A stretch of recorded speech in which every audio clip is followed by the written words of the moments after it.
হয় নমস্কাৰ বন্ধু বান্ধৱীসকল, আজি আমি আলোচনা কৰিম অসম পুলিচ ABUB যেহেতু যোৱা 12 মাৰ্চ তাৰিখত অসম পুলিচৰ যি অফিচিয়েল ৱেবছাইট আছে তাতে প্ৰায় 4000ৰ ওপৰত ভ্যাকেন্সিৰ কাৰণে অসমীয়া প্ৰায় 11 লাখ নিবনুৱা যুৱক যুৱতীসকলে ফিজিক্যাল টেষ্টত অৱতীৰ্ণ হৈছিল। বহুত ল'ৰা ছোৱালীয়ে পাছ কৰিছিল। তেওঁলোকৰ কাৰণে ফিজিক্যাল টেষ্টৰ যিটো মেৰিট লিষ্ট আছে, কাট অফ লিষ্ট আছে, এই কাট অফ লিষ্টটো কিন্তু যোৱাকালি মুকলি কৰিছে। এই কাট অফ লিষ্টটো যেতিয়া মুকলি কৰিছে তেতিয়া কিন্তু বহুত এনেকুৱা অসমীয়া নিবনুৱা যুৱক যুৱতীসকলৰ মানে বহুত বেছি বেয়া লাগিছে, কিয়নো প্ৰত্যেকটো ডিষ্ট্ৰিক্টত চাওক কিমান বেছি কাট অফ গৈছে। এই বস্তুটো আপোনালোকে চাওক, বজালী ডিস্ট্রিক্ট জেনারেলত 32.47 গৈছে 40 নম্বৰৰ ভিতৰত। বাক্সা ডিস্ট্ৰিক্টত আপোনালোকৰ 33.72 গৈছে। তামুলপুৰত আপোনালোকৰ চাওক আটাইতকৈ বেছি আপোনালোকৰ কাট অফ গৈছে 34.08 কাট অফ গৈছে। অৰ্থাৎ এই লেভেলত বৰ্তমান অৱস্থাত আপোনালোকৰ কাট অফ বেছি যাই আছে। ইয়াৰ প্ৰমাণটো আপোনালোকে ইয়াৰ আগত যেটো 7 মাৰ্চ তাৰিখত ADRE গ্ৰেড 3 আৰু গ্ৰেড 4ৰ ৰিজাল্ট আহিছে বা কাট অফ লিষ্ট মুকলি কৰিছে, তাতে আপোনালোকে সেম পৰিস্থিতি আপোনালোকে চাবলৈ পাৰিছে। 150ৰ ভিতৰত 119 কাট অফ গৈছে, 120 কাট অফ গৈছে, 135 নম্বৰৰ ভিতৰত 100 কাট অফ গৈছে। প্ৰত্যেকটো চাকৰিৰ ক্ষেত্ৰত আপোনালোকৰ 80%ৰ ওপৰত পালেহে ৰিজাল্টত নাম আহে। অৰ্থাৎ এইটো যেটো আপোনালোকে নম্বৰসমূহ চাবলৈ পাৰিছে। ইয়াৰ পিছত আকৌ আপোনালোকৰ ৰিটেন এক্সাম হ'বলৈ বাকি আছে। এই এক্সামৰ পিছতহে আপোনালোকৰ আকৌ ভাইভা টেষ্ট হ'ব, তাৰ পিছত ডকুমেন্ট ভেৰিফিকেশন হ'ব, তাৰ পিছতহে আপোনালোকৰ ফাইনাল কাট অফটো আহিব। সেই তেতিয়াহে আপোনালোকে 100% কনফাৰ্ম হ'ব পাৰিব যে হয় মই অসম পুলিচ AB বা UBত চাকৰি এটা পাবলৈ সক্ষম হ'লো। অসমীয়া বহুত এনেকুৱা নিবনুৱা যুৱক যুৱতীসকলে কিন্তু লাগাতাৰ কমেন্ট কৰি আছে যে দাদা আমাৰ সেকেন্ড লিষ্ট আহিব নেকি, ইমান কাট অফ কেতিয়াও নাযায়, ইমান কাট অফ কেতিয়াও নাযায়।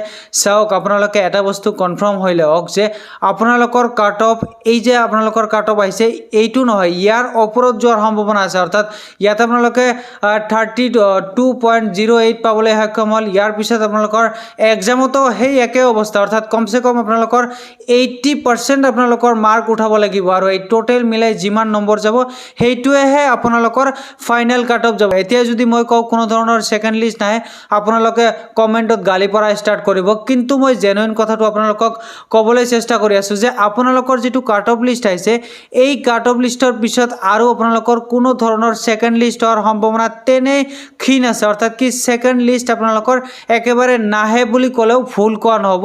আপোনালোকে 100% কনফাৰ্ম হৈ থাকক। এই যে লিষ্টসমূহ যে চাবলৈ পাৰিছে এই লিষ্টৰ পিছত ডাইৰেক্ট আপোনালোকৰ ৰিটেন এক্সাম অনুষ্ঠিত হ'ব। এতিয়া চাওক আপোনালোকৰ এটা সমস্যা হৈছে কি, কিছুমান বেপাৰী ইউটিউবাৰ ওলাইছে যিসকলে কোৰ্স বিক্ৰী কৰি তেওঁলোকে ফুৰি থাকে। তেওঁলোকৰ মেইন টাৰ্গেট সেইটোৱে, যাৰ কাৰণে কিন্তু তেওঁলোকে আপোনালোকে যিদিনাই ফিজিক্যাল টেষ্ট কোৱালিফাই কৰি আহিছে, কোনোবাই 25 পাইছে, 27 পাইছে, 30 পাইছে, সেইসমূহৰ ল'ৰা ছোৱালীকো কিন্তু তেওঁলোকে প্ৰলোভন দিয়া ষ্টাৰ্ট কৰি দিছে। ইয়াৰ কাৰণটো কি যে তেওঁলোকে যদি এবাৰ ভিডিঅ' বনাইছে 27 কাট অফ যাব, এবাৰ ভিডিঅ' বনাইছে 28 কাট অফ যাব, 30 কাট অফ যাব।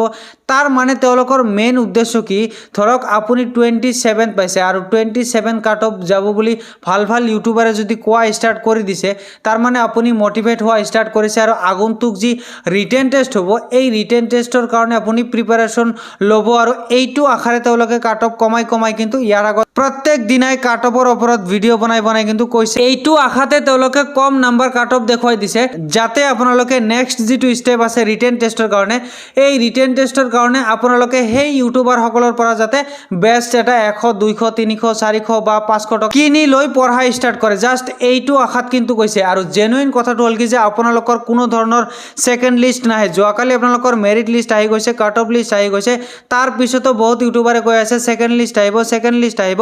অসমত সেইটো সিস্টেমে নাই। চাওক কম্পিটিশন আপোনালোকৰ কিমান গৈছে সেই বস্তুটো একবাৰ জানি লওক।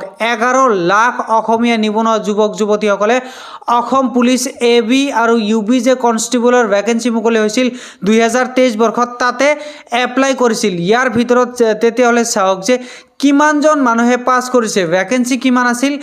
UBত আপোনালোকৰ টোটেল ভ্যাকেন্সি আছিল 1600টা আৰু আপোনালোকৰ ABত টোটেল ভ্যাকেন্সি কিমান আছিল 2300টা। ইয়াতে এইবাৰ আপোনালোকে হিসাব লাগাওক যে 4000 কিমানটা ভ্যাকেন্সি আছিল আৰু এইখিনি ভ্যাকেন্সিৰ কাৰণে 11 লাখ অসমীয়া নিবনুৱা যুৱক যুৱতীসকলে কিন্তু এক্সামত অৱতীৰ্ণ হৈছিল, ফিজিকেল টেষ্টতো অৱতীৰ্ণ হৈছিল। তো অবভিয়াছলি আপোনালোকৰ কাট অফ কিমান যাব, কাট অফ ইয়াতকৈও বেছি যাব, এইটো আপোনালোকে কনফাৰ্ম হৈ থাকক। এইবাৰ যে আপোনালোকে ফিজিকেল টেষ্টত অৱতীৰ্ণ হৈ আহিলে প্ৰত্যেকটো ডিষ্ট্ৰিক্টত ধাৰাসাৰ বৰষুণ আছিল, অৰ্থাৎ কি যিসকলে পোৱাৰ কথা আছিল আপোনালোকৰ 37 তেওঁ পাব লগা হৈছে, 32 যিসকলে পাব লগা আছে 36 তেওঁ পাবলৈ গৈ আছে 31, বা ঠিকমতে তেওঁলোকে ৰানিং কৰিব পৰা নাই, লং জাম্প দিব পৰা নাই, যাৰ কাৰণে আপোনালোকৰ কাট অফটো কম গৈছে। ঠাণ্ডাৰ দিনত যদি অক্টোবৰ নৱেম্বৰ ডিচেম্বৰ মাহত আজিৰ দিনত আমাৰ অসমত অসম পুলিচ ABUPত ফিজিকেল টেষ্ট তেওঁলোকে অনুষ্ঠিত কৰে, তেতিয়াহ'লে যোৱাকালি যিটো কাট অফ লিষ্ট আপোনালোকে চাবলৈ পাৰিছে ইয়াতকৈ আৰু বেছি কাট অফ যোৱাৰ সম্ভাৱনাই